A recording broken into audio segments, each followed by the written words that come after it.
Masarap daw umibig pero masakit ang maloko lalo na kung pera lang ang habol sa'yo. Kaya paalala ng mga otoridad lalo na sa mga naghahanap ng kamatch online, ingat sa mga red flag.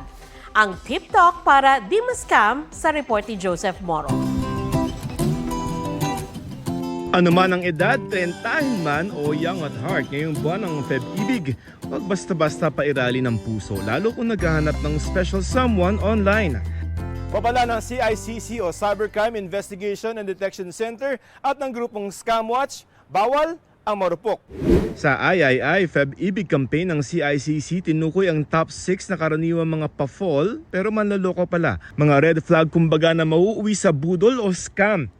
Gaya ni sad boy o sad girl na may paawa effect at idadaan sa emosyon para paibigin ka pero pera lang talaga ang habol. Doble ingat din sa mga seducer, mga too good to be true ang profile pic pero poser pala. Nangaakit at nangihingi ng mga pribadong larawan at video na ipambablackmail sa iyo.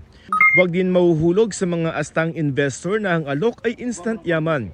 Next sa list ng red flag ang servicemen, mga umano'y foreigner na nagpapanggap ng mga uniform personnel gaya ng mga sundalo. May mga tinatawag din na escort na may pa-down payment bago makipagkita. At ang malupit, ang slow burn. Akala mo the one na dahil sa tagal niyong sweet-sweetan pero ang kausap, scammer pala. Yung catch dito, ang daming dahilan, hindi sila nagkikita. And then, after a month or two, nagpaplano pa lang kayong magkita, uutangan ka na. And then, mawawala na pag nagbigay kayo ng pera.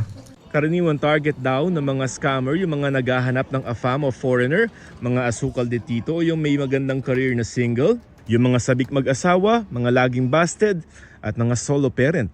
At ngayon, pwede na rin daw idaan sa artificial intelligence ang litrato at kahit buong peking katauhan ng scammer. Video call nyo ng matagal, paulit-ulit. Sa datos ng CICC noong nakaraang taon, lampas 100 mga Pilipino ang akala nila ay nakahanap na ng true love pero na-scam pala.